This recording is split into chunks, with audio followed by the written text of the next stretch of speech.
Siguradong masarap ang dinuguan kapag ka nilamukos itong dugo dito sa nyog. Nasubukan nyo na rin ba yung ganitong luto, mga mare?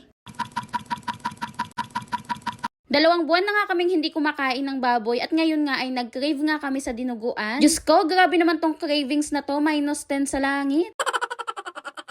2 buwan nga kaming hindi kumain ng baboy kasi nagpapaka-healthy lifestyle nga kami. Miski nga sa soft drinks ay napakadalang na lang talaga namin uminom. Tapos ito nga ngayon at kakain nga kami ng dinuguan na crispy pata. Kung kailan nga matatapos ang taon, saka pa magkakaroon ng minus ligtas points sa langit.